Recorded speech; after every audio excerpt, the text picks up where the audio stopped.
Hi everybody, welcome to another live video on the Whole Food Whole You resource group. I'm hoping a couple people can join me tonight, but if not, you can always watch the video back, and I'll also post this on YouTube like I've done with the other ones. So this is our last video, our last episode in the adrenal fatigue series. So far we've discussed what the adrenal glands are, what they do, what happens when the HPA axis, which if you remember is the hypothalamus, pituitary, and the adrenal glands, when they can't adapt to stress, what happens with that, and how that can create symptoms of adrenal fatigue. So, and then the last video we also talked about common causes of adrenal fatigue. So this video we're actually going to dive into some action steps. What can you do if you have adrenal fatigue? Or what can you do to avoid developing adrenal fatigue in the future from chronic stress? So when I talk about action steps, I think it's always a good idea to start with the basics. So before you start buying supplements for various symptoms, go back to the root. Remember, we always want to go back to the root. So supplements can be very, very helpful for supporting your body, but you can waste so much time and money and brain power trying different pills and different powders, trying to hit certain symptoms, and you might totally miss a glaring error when it comes to lifestyle. So that's what we're going to start with today, and I'm going to talk about 5 action steps for dealing with adrenal fatigue. These are going to be pretty quick. This will probably be our quickest video. So number 1 is, guess what? Prioritizing sleep. I know I say this every time. It's because it's important. Laura Schoenfeld, who is a paleo, real food registered dietitian that I really like and respect, she talks a lot about adrenal fatigue, and she said in one of her blog posts that prioritizing bedtime for her was one of the hardest, but had the biggest payoff. One of the hardest things, but had the biggest payoff for her. And if I can let you in on a little secret, I am not very good at this. As much as I talk about getting to bed early, I still struggle with it because I feel like there's so much stuff to do, so much to get done in one day, and I really tend to overload my schedule. But the more I learn about how much my body needs sleep and how it soaks it up like a sponge anytime I actually give it more than 6 or 7 hours of rest, the more I start making these good decisions and actually establishing habits around my sleep. And I have gotten better over time. So I do think education is important, and constantly learning about all the different ways sleep can actually affect so many things and so many health conditions. I think that is very important. So that's number 1. Number 2, don't undereat. This is not the time to chase after some subjective idea of what your perfect body shape should be. And by the way, restricting calories most likely isn't the way to do that anyway.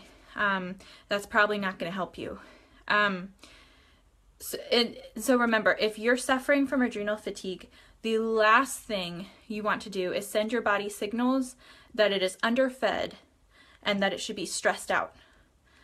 So if you don't have a disordered history with eating, I would recommend that you track your calories for a week or 2 to make sure that you're not under eating, to make sure that you're eating the appropriate amount of calories for your body.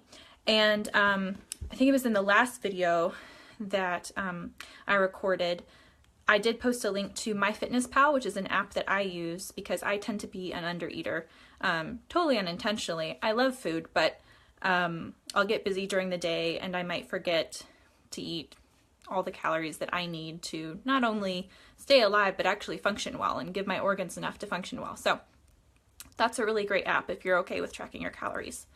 Number 3, change your exercise routine so you focus less on high intensity, long exercises and more on gentler exercises like yoga or walks. And take more time to rest during the week. This is not a time to push yourself too much. It's not the time to glorify being sore or in pain. Well, you should never glorify being in pain in your workouts, I don't believe. But especially if you're suffering from adrenal fatigue, you need to back off. And sometimes people do have a hard time with that because they are chasing after that ideal body shape again. In which case, I would say, once again, we need to get the priorities straight and focus on nourishing your body and helping it heal. Action step we're at 4. Number 4, focus on nutrient-dense foods.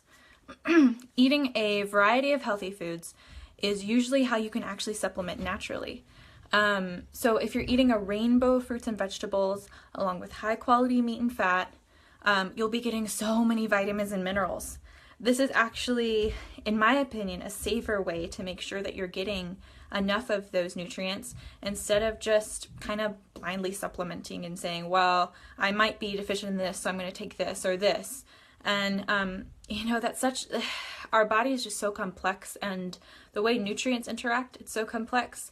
You can very easily sometimes take a vitamin or mineral and it might decrease your levels of another one if they're competing. So though I'm not anti-supplement, it's, in my opinion, usually a much better option to start with your food and really increase the nutrient density. Extra points if you can incorporate really nutrient dense foods like organ meat or bone broth. I've personally done bone broth. I'm still working on the organ meats, though there is actually a supplement available, a liver supplement where you just take it and you don't have to eat it. So that's piqued my interest, but I haven't tried it yet. And then the last one, action step number 5. This is where the supplements come in. Supplement wisely to support the 4 action steps that I've already talked about. So not before those action steps, but to support them as you're already getting enough sleep, as you're already backing off some of those really intense exercises, or as you're already trying to improve your nutrition. That's when you could start supporting your body. So some supplemental nutrients that can be good for adrenal fatigue are vitamin C, because vitamin C is actually involved in the production of cortisol. The B vitamins, there are at least a couple good vitamin B complexes on the market. So I would do your research on those, or if you're interested, you can shoot me a message. And then magnesium. So those are 3 that are generally recommended for adrenal fatigue, that you might want to look into a supplement form to make sure you're getting enough. It might not be enough to just get that from food. So those are the 5 action steps. Now, you may hear me rattling off these action steps and think something along the lines of, well, duh, you basically just outlined a healthy lifestyle, and the whole point of why I struggle is because that's really overwhelming, all those changes. And I understand that. So start with one thing. Can you go to bed 30 minutes earlier? Most people can. Not everyone, but most people can go to bed 30 minutes earlier. Can you create a list of 5 vegetables that you could incorporate next week so you could get more nutrients in? So if you're grocery planning, which I definitely recommend, to keep yourself on track, maybe plug those in and see what happens. Find some good recipes and just play around with it. It doesn't have to be super complex. You can just start with one thing and you're going to be much better off than you were without it. So might as well. Anyway, hopefully that was helpful.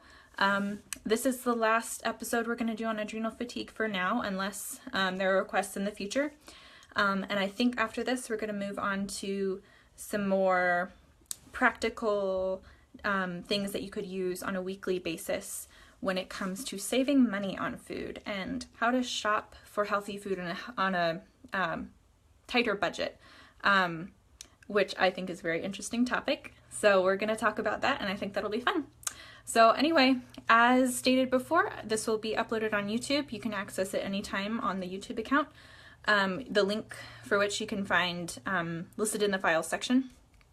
And then I'll post that link to Laura Schoenfeld's article, the RD that I mentioned, so you can go check that out. All right, have a great night.